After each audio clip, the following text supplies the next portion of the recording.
Welcome to the drivers' press conference ahead of the 2019 Spanish Grand Prix. Joining us from left to right, we have Pierre Gasly, Valtteri Bottas, Carlos Sainz, Sebastian Vettel, and George Russell. Well, Carlos, if we could start with you, please. Welcome home. You've said that this is the most important race of the year. Just tell us why that is and what you've been up to during the build-up. Thank you, and welcome to Spain. Bienvenidos. Special race for everyone, I guess, but for me in particular, just been home race. I'm one of those lucky drivers in the grid to have actually a home race to enjoy with the fans and to enjoy with the Spanish people. It's been my fifth now, so it's incredible how time goes by so quickly. I remember my first year here in 2015 like it was yesterday. And yeah, looking forward to enjoy it, spend some extra time with the fans, with the media, of course, and that's it. Have you had more attention now that you're the only Spanish driver on the grid? Honestly, I don't feel it. I don't feel like I get more or less attention. Probably this weekend I'll be quite busy, but it's not something that really affects me much, or not something I'm noticing in particular. And if it does happen, I guess it's not a bad thing. You finished in the points every time you've raced here in Barcelona. How confident are you of continuing that trend this weekend? Well, I think one of the main reasons to that also is because this track always has suited the car I was racing with. Yeah, I think I've struggled in the past with top speeds and long straights in the cars that I've been racing with, and in Barcelona always that deficit was reduced. So it meant my cars that I was racing here were a bit better. But also I think I've always been comfortable in this track. I've had some success also in lower categories. I like the track, I like the challenge, I like racing with the fans behind me. I think after this weekend after this week what happened to Liverpool, you can also see that having a crowd behind you can also help, and yeah, at least to me, I think it also helps. Well, Carlos, good luck this weekend. Thank you for that. George, coming on to you, it's been a difficult start for you and the team this year. How important is this race in establishing a development path for the car? Are you aware of anything new? Well, there was a few things on the plan, but unfortunately after the incidents in Baku, it sort of shuffled things back a bit. But it's normal. Every race we have sort of some things to test, and at the moment we're probably slightly different to other teams. We're trying to test to fully understand our limitations and try and bring something greater, probably a bit further down the line, because obviously we are quite far behind at the moment, and we need to find a sizable chunk. What about from a driving point of view? How do you feel you're developing as a driver?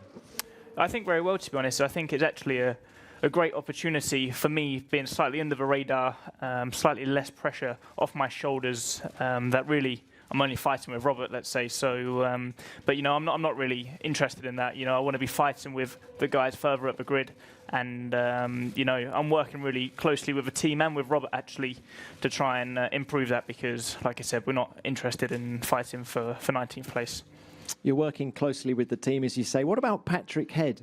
He's back with Williams as a consultant. How have those discussions gone with him?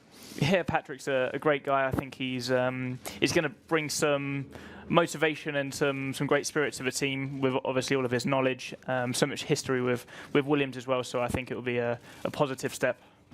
Okay, thank you, George. Good luck this weekend. Pierre, coming on to you, we've seen progress from you at every Grand Prix this year. You've been chipping away with it, but I wondered if you could just give us a little bit more detail on what have been the issues with the car, and is it now more to your liking? Quite a lot of things happened since the beginning of the season, I think.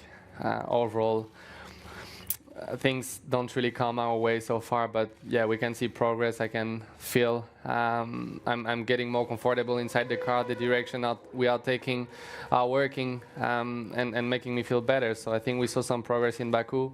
We had penalties. Unfortunately, I had to retire in the race, but I think we're going in the right direction. Yeah. You say you had progress in Baku. A lot is being made of Ferrari's power unit upgrade this weekend. Of course, Honda brought an upgrade to Baku. What can you tell us about it?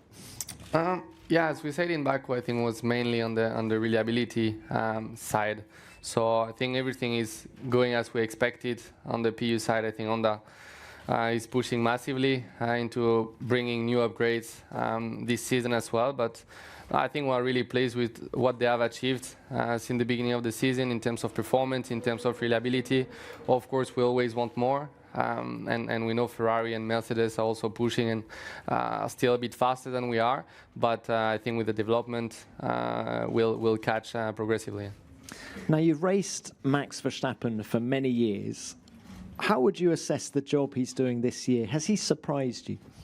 I mean, I've always knew he was one of the most talented guys, but yeah, I must say he's really good at extracting the maximum from the package we have at the moment. So no, for me, it's really good to be next to him at the moment. Use his experience with the team, with Red Bull Racing, with the car, see a bit what he does to really extract the maximum from the package we have. But no, I think he's been driving really well, really consistently. So no, it's definitely a good benchmark next to me. Thank you, Pierre. Good luck this weekend. Valtteri, coming on to you.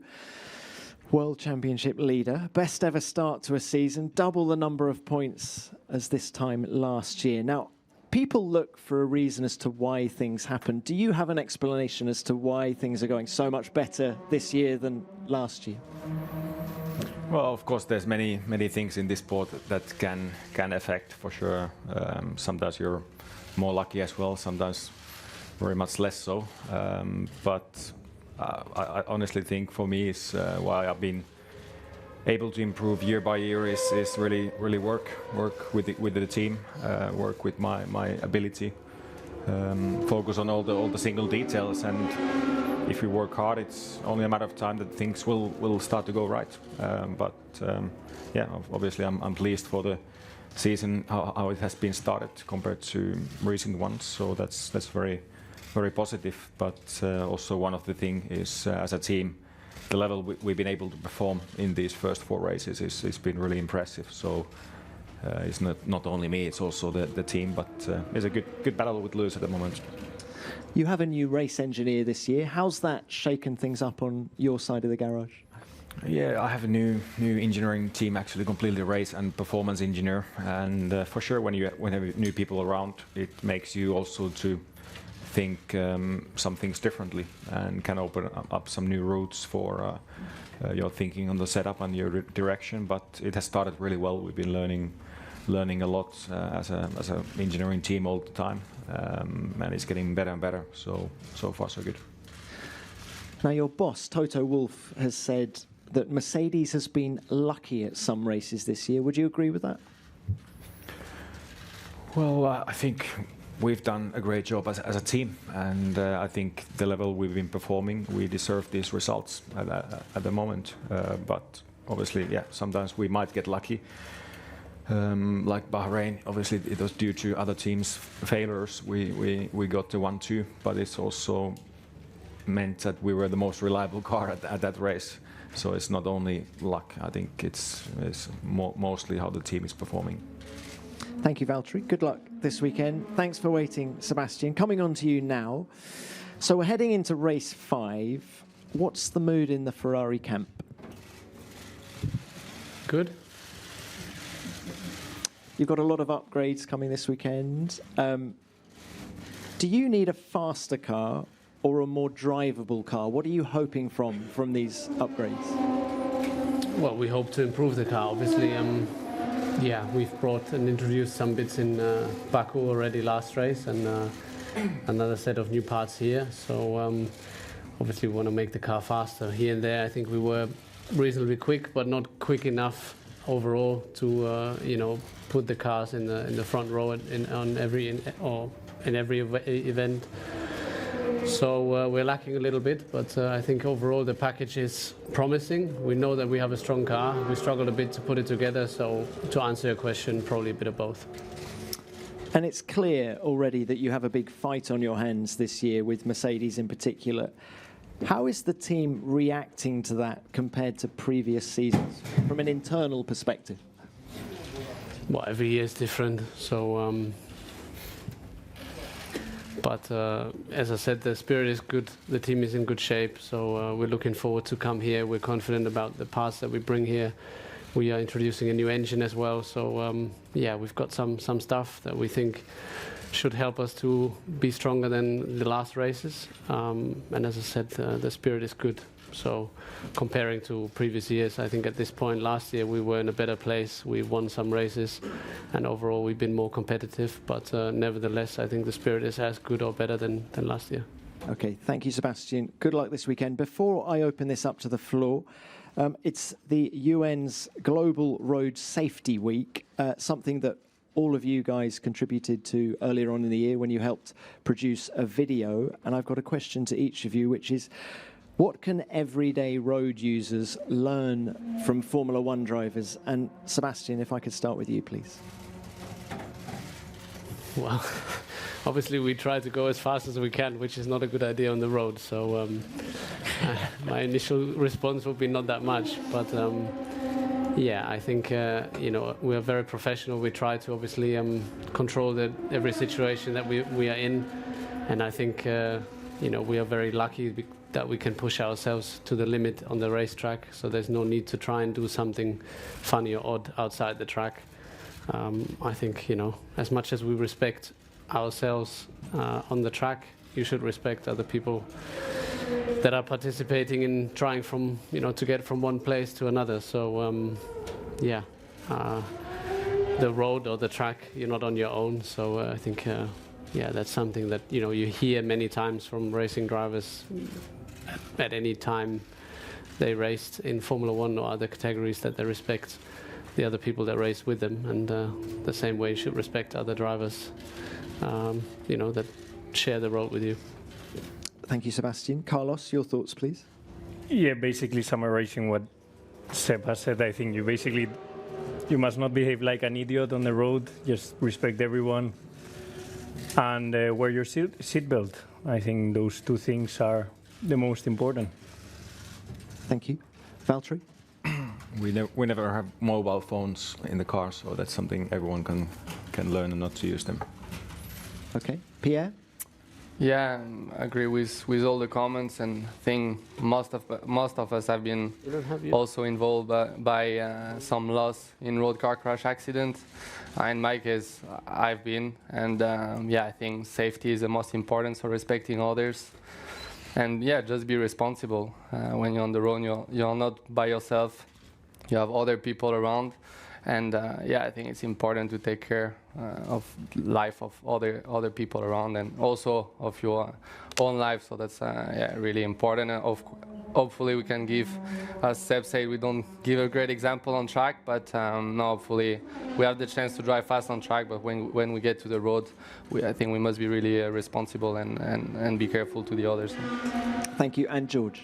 Yeah, I think it's important to respect the road. I think on a racetrack, you know what's around the corner, whereas on the road, anything could be there. It could be a small child crossing the road or whatever. So you just got to respect the road, and it's not a racetrack.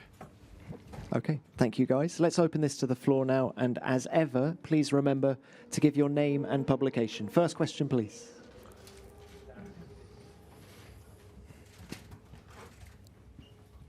Livio Rico, Globesport.com, to Sebastian.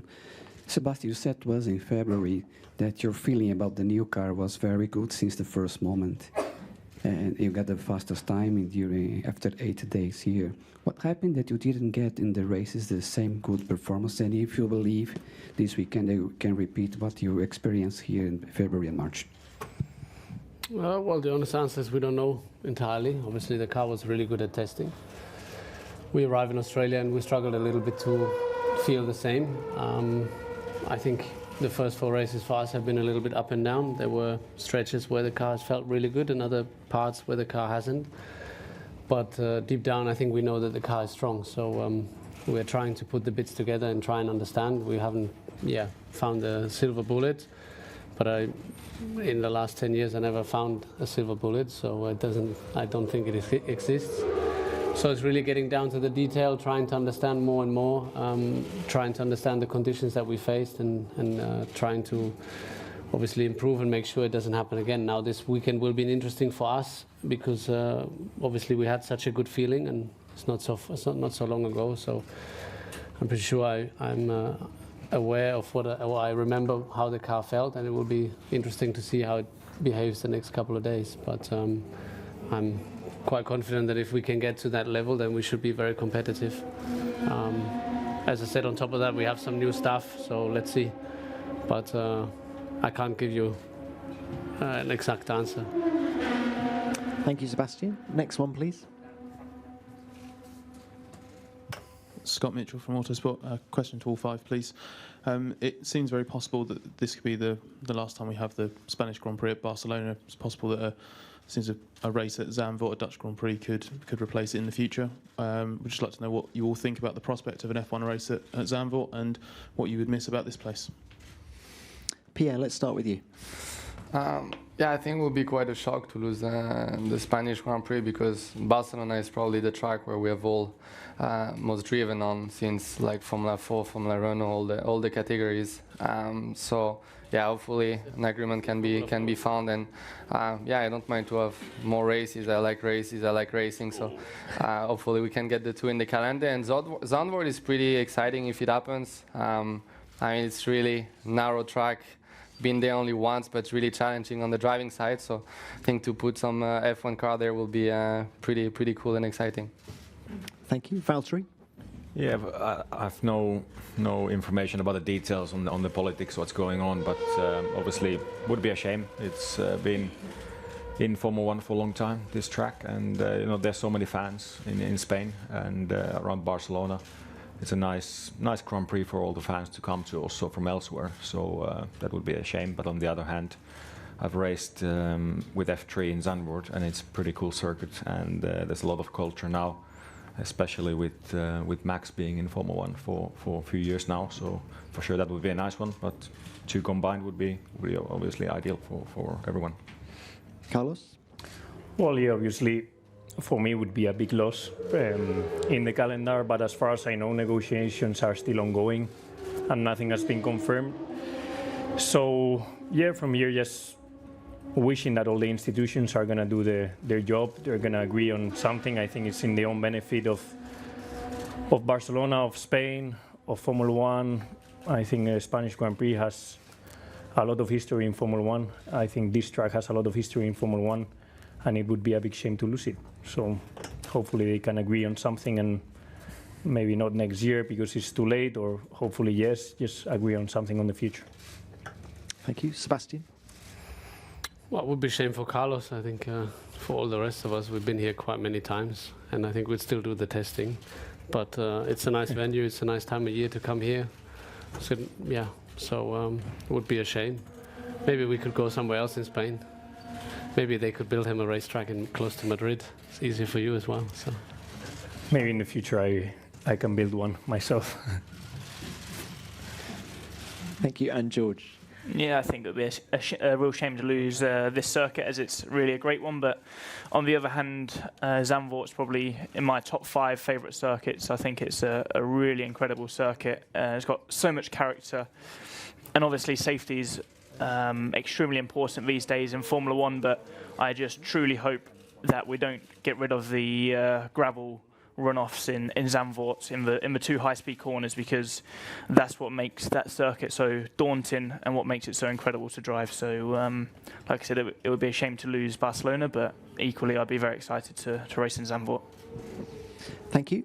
Next question, please. Did you talk about the gravel? Won't be there if we go there. No, don't worry about it. Heikki Kulta, Turun Sanomat. Valtteri, on Sunday it will be Mother's Day, at least in Finland. Would victory here be a perfect present for your mother? Of course it would. It's traditionally this Grand Prix is the Mother's Day Grand Prix, and normally my mom comes here, and so is coming this year as well. And yeah, that would be a nice gift for her, and also would be a nice thing for me as well to win another one. So. Thank you. Next one, please.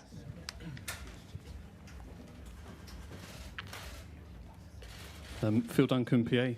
Sebastian, you're already 35 points behind in the championship race. How imperative is it that you win on Sunday? And questions of Valtteri as well. Do you think that Lewis views you as a genuine championship, genuine rival for the championship? Yeah, I wasn't aware, but I knew we were behind, but at this point of the year, it doesn't really matter how much. I think it's quite straightforward. We need to start, scoring more points.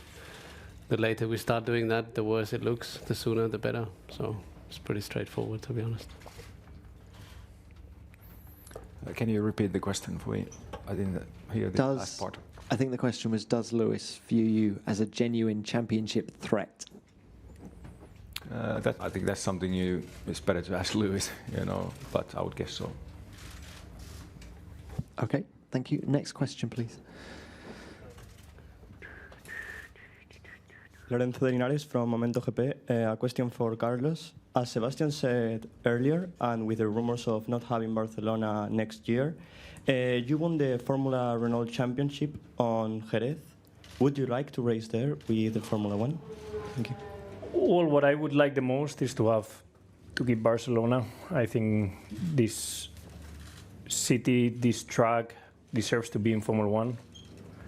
If you could add Jerez, then even better, because I have two. And if you don't get Barcelona, I wouldn't mind having Jerez back. So that's pretty much my order of priorities if you ask me now. But this city and Spain, I think, deserves to be Barcelona in our F1 calendar. Next one, please. Ian Parks, New York Times. Question for Seb and Valtteri. After pre-season testing as drivers, you guys generally say that you won't know where you are as a driver, where the car is at, the team as a whole, until after the first few Grand Prix of the season. We've had those first few Grand Prix now, so could you kindly provide an assessment of where you feel you're at the moment, and on the back of that, after those first few races, what you feel your chances are of winning the world title? Thank you. Valtteri, let's start with you.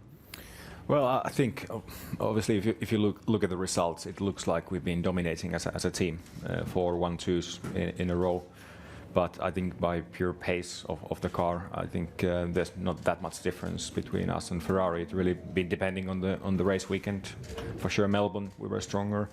I think Bahrain, pure pace, they were better. And after that, it's been pretty close and all about fine details in qualifying and what's been happening in the race. So I would see us not far from par with Ferrari, and depending tracks it's going to change. And obviously this weekend with the upgrades, Ferrari is bringing, from my understanding, a new power unit to see how that works, and we have some new parts as well, see how those works, and can't really count off Red Bull on this type of track, and also Monaco in 2 weeks. So, but it is early on in the season, and as always with some regulation change, it's going to be a lot about the development, how much we can improve from Melbourne to Abu Dhabi. Sebastian? Well, I think first week of testing we were ahead. Second week of testing, I would say, was at the end of testing a match. First race we were behind. Second race slightly ahead. Third, fourth race behind, both for quali and race. So at the moment we are slightly behind, but we also know that it's not a long way, and then things could come our way. So that's why, I said it before, the spirit is good, everybody's fired up and willing to fight. And therefore I believe our chances also are as good as anybody else's. Thank you. Next one, please.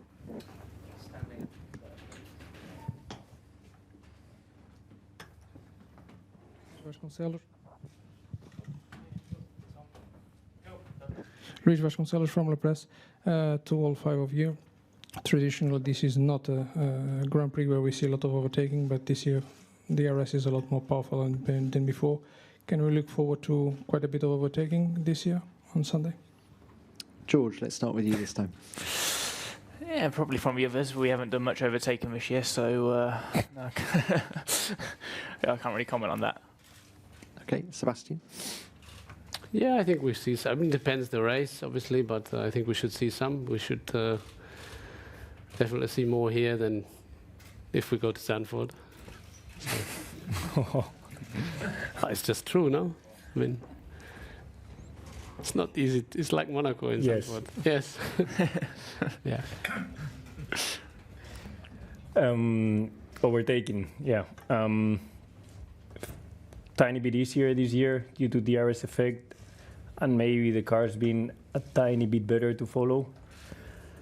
But overtaking in Barcelona is always difficult. You need the big tire delta, I think, here to overtake. I think if the race is a one-stop and everyone is on a one-stop, unless there's a big pace delta, you are not able to overtake. If there's a race of 2-3 stops, one stop, a mix, then you have a big tire delta, and that tire delta helps you to overtake. So it depends a bit on the strategy, on the tires, but for sure the DRS is helping. Yeah, I think it's going to be difficult still on this type of track, but it is the nature of the track, and that makes qualifying more valuable. And like Carlos said, I think it's a lot about strategy. If we see, one stops, two stops, then it could be more interesting, but we'll see. Yeah, I agree. Barcelona has been always difficult, but from one year to another can be always different. So we'll see. We'll see this year, but maybe with all the cars being slightly closer, slightly bigger DRS effect, could make things a bit more exciting. Thank you. Next one, please. Mike Doodson, this is for Carlos. You've done your best to be optimistic about the future of Formula One in Spain, but we've lost Fernando. We're about to lose this place, and worst of all, there seems to be no free-to-air television Formula One in Spain. I've lived here and I know how difficult it is to find it.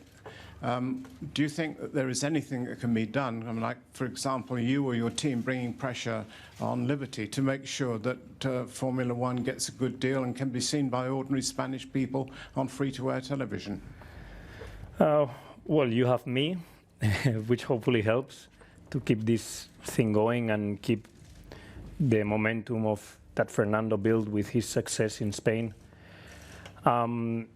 Free-to-air television is none of my business. That's purely a Liberty and Formula One deal with the TVs, which I have absolutely no access to, or I cannot put pressure with.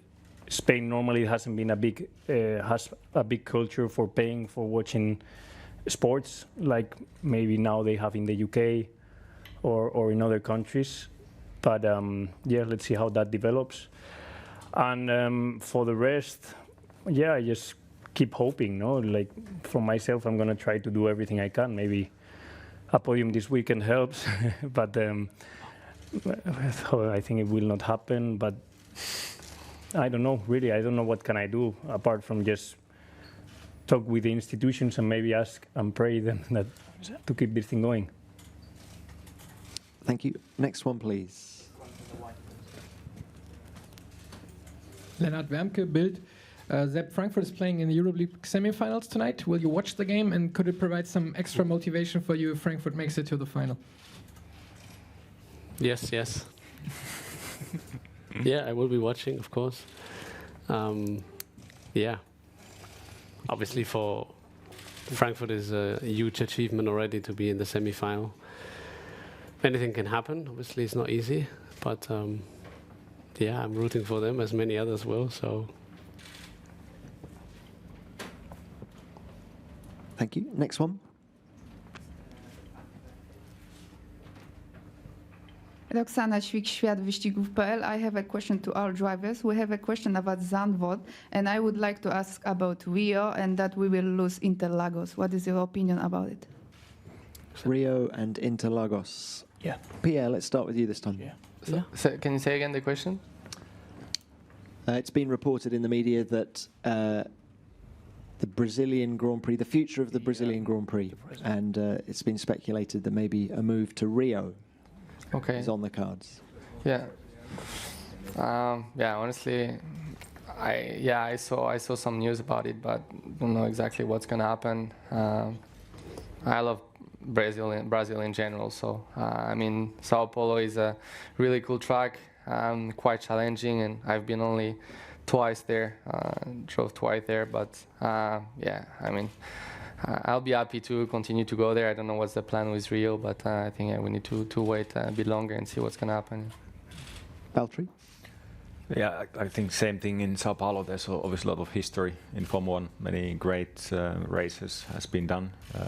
Many remember seeing as a kid and so on. But yeah, Rio would be nice. I've been there once, and it's a beautiful place. So obviously, no idea for me either what's happening behind the scenes, but I'd be there for sure. I like Sao Paulo. I like its track, this old school layout, the history it has from the 90s, and also the famous title fight there in 2007. I think it brings great memories. But yeah, I don't know. I think it depends on the track they build in Rio. If they build a cool track with cool racing, I think the city is great from what I've heard. Just ask for a cool track with cool racing, good overtaking, and a fun track for the drivers, then I think we wouldn't miss Sao Paulo as much as we will if it doesn't go so well. Yeah, I wasn't aware that it's going to happen. I heard some rumors, but I think it's a shock. I think Interlagos is a great place, a lot of history. I think the old track in Interlagos is even better than the current one, but I couldn't think of anything other than maybe the track being a little bit short that Interlagos is or was missing. So yeah, I'm really looking forward to the last race we have there. Who knows in the future if we go back. But yeah, it's a great place, so it's a real shame. I'm sort of a fan hanging on to old things, so yeah, it would be nice to go back very soon. Maybe have 2 races in Brazil, since the crowd is usually quite amazing. So. Yeah, Sao Paulo was where I made my FP1 debut in 2017, so I've got some fond memories there. I think it's an amazing circuit, but I think Rio is a really cool place. It's somewhere I've always wanted to go, so if the rumours are true, I'll be looking forward to it. Thank you. Time for one more question. Oliver Reuter, Express Cologne. Sepp, you have compared your Ferrari with a Rubik cube, and you are confident that Ferrari guys are so clever they can fix the parts in the right direction. Did you try it yourself, and are you confident that they fix it this weekend? You mean the Rubik cube or the car? Both, please. The car, I've tried the Rubik cube. Easy. Yeah, I've tried as well. Easy, sub 2 minutes. Well, I think we have a lot of clever people on board. As I said before, I think this track will be interesting for us because the car was really working well pre-season. So we will see how it works this weekend, but and how it feels in comparison. But yeah, we're working flat out, trying to make sure that we have the fastest car on the grid and we win all the races that are left. Okay, thank you, gentlemen. Good luck this weekend, and a full transcript of this press conference will be available shortly at FIA.com.